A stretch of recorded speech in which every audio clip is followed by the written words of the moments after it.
Welcome to T9 news. Tirupati జిల్లా చంద్రగిరి నియోజకవర్గం పాకాల మండలం పాకాల ఆర్టీసీ బస్టాండ్ సమీపంలో రోడ్డు కూడలి వద్ద కార్మికులతో కలిసి సిఐటియు జిల్లా నాయకుడు మధుసూదన్ రావు, ఏఐటియుసి జిల్లా కమిటీ సభ్యుడు ప్రకాష్ ఆధ్వర్యంలో నిరసన కార్యక్రమం శాంతియుతంగా గురువారం చేశారు. ఈ సందర్భంగా జిల్లా నాయకులు మధుసూదన్ రావు, ప్రకాష్లు మాట్లాడుతూ కార్మికులకు పని ఒత్తిడి తగ్గించాలని ప్రభుత్వాన్ని పని గంటలు తగ్గించి పెరుగుతున్న నిత్యావసర వస్తువులకు అనుగుణంగా మధ్యాహ్న భోజన కార్మికులకు కనీస వేతనం 26,000 రూపాయలు చేయాలి ప్రభుత్వాన్ని డిమాండ్ చేశారు. పోరాడి సాధించుకున్న 8 గంటల పని సమయాన్ని 12 గంటలకు పెంచిందని, కార్మికుల పని గంటలు వెంటనే తగ్గించాలని ప్రభుత్వాన్ని డిమాండ్ చేశారు.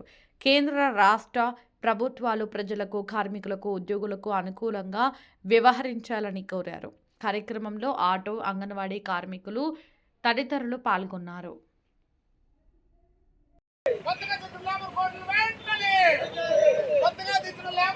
సమ్మెలో భాగంగా ఈరోజు పాకాల్లో ప్రభుత్వానికి వ్యతిరేకంగా సమ్మెలో పాల్గొనడం జరిగింది.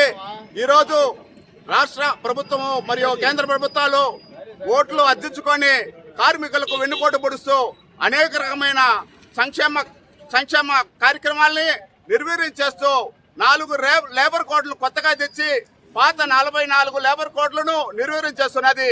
దీనికి వ్యతిరేకంగా ఈరోజు సమ్మెలో పాల్గొనడం జరిగింది. అదేవిధంగా ప్రభుత్వ ఆస్తులన్నీ కూడా ప్రైవేటీకరణ చేస్తూ కార్మికులను అన్యాయం చేస్తుంది.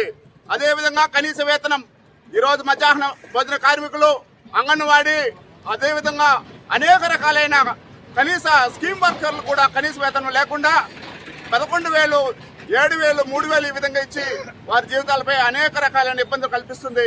పక్క రాష్ట్రాల్లో 26,000 ఇచ్చేటువంటి పద్ధతిని మన రాష్ట్రంలో కూడా అమలు చేయాలని, అదేవిధంగా బిల్డింగ్ వర్కర్స్ కి ఈరోజు సంక్షేమ బోర్డులో నిధులు దారి మళ్లించి కార్మికులకు పొట్టగొడుతుంది. కాబట్టి సంక్షేమ బోర్డుల నిధులని కార్మికులకి హక్కు కల్పించాలి.